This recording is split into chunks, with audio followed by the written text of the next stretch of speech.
All right, so today we are taking a look at the electronic gun safe, and it just come out of the box. And so what I'm going to show you today is how to open it for the first time and take a look at the inside, show you the shelves, show you the gun racks, show you everything that's available on this. We're going to put some batteries in it, and we're going to check the code. Then we're going to change the code. I'm going to show you how to mute the buttons and give you all the information that you need so that you can answer the question, do I really need this? And is it worth it?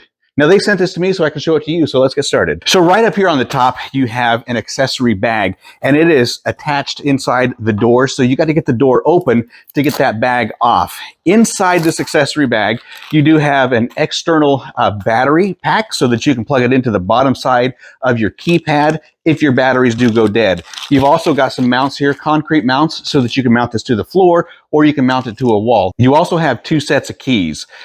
The big key right here is going to go right in the center. There's a little plug, so you're going to pull that plug out, and then you're going to stick that key in, and you're going to be able to open it. This is going to be for the bottom drawer, and we're going to take a look at that in a minute. I know you can't see that in the frame just yet. Once you have your key in and turned, you can open up, and this is what we have on the inside. So on the inside, you do have a removable shelf. You do have to pull the pins out on the sides. We're not going to do that today just because I don't want to move my shelf. I like it where it is. We're going to see how well it works for us. So you got a shelf right there. You also do have a little cubby hole right here. You do have two places for a gun holster. Then you've also got two racks that you can install. And those are going to be for your rifles. Next thing that we want to do is go ahead and get some batteries in this. And it's going to take 4 AA batteries, which are not included. It does come with a pre-programmed code, and that is 123456. Now to wake up the keypad, you're just going to push any button, and then you're going to go 1, 2, 3, 4, 5, 6. And you're going to hit your pound. You can hear it unlock, and we're good to go. And we're going to put in the wrong code. We're going to go 1, 2, 3, 4, pound. And that doesn't work. We'll do it again.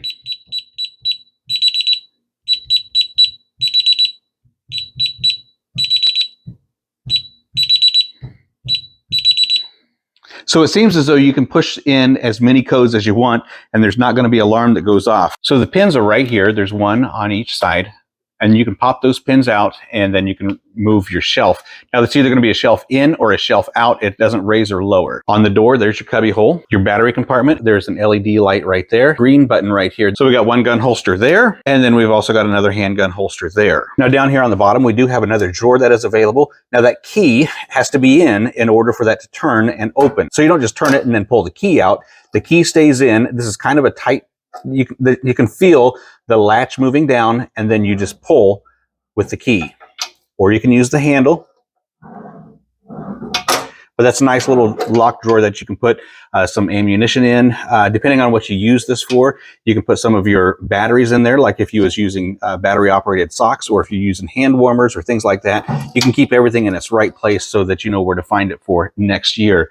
You've also got one little cubby hole right over here as well. So to put the code in, you're going to push the green button, wake up the keypad, put your code in, then push pound. We'll push the green button.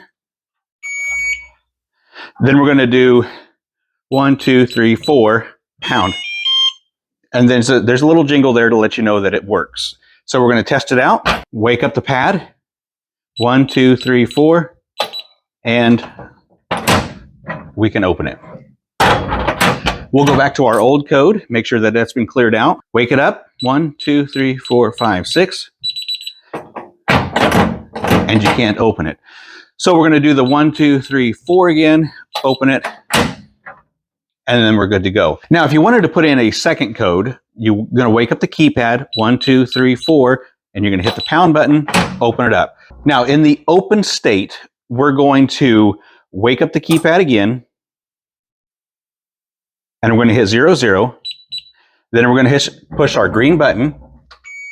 Then we're going to put in our new code, 1, 2, 3, 4, 5, and hit our pound button and lock that in. Okay, so we're going to try our new code now. 1, 2, 3, 4, 5. We're going to wake up the pad. 1, 2, 3, 4, 5. And that works. And then we're going to try our original code of 1, 2, 3, 4. Wake up the pad.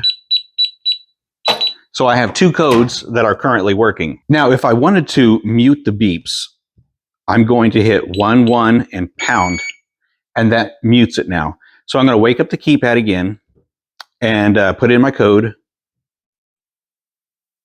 and it's been muted. Now, in my personal opinion, I kind of like to have the beeps so that I know that the buttons are being depressed. And so I'm going to hit wake it up, and I'm going to hit 11 and pound again and turn that back on.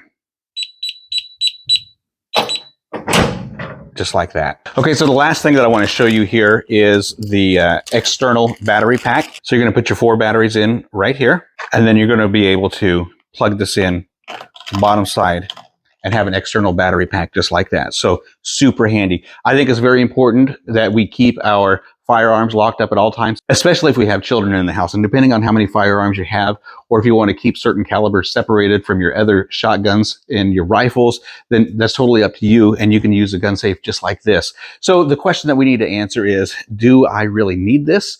And depending on how many firearms you have, this would be a really good selection for a gun case. And then another question is it really worth it? And I think that anytime that we're protecting our investments, it's always worth it.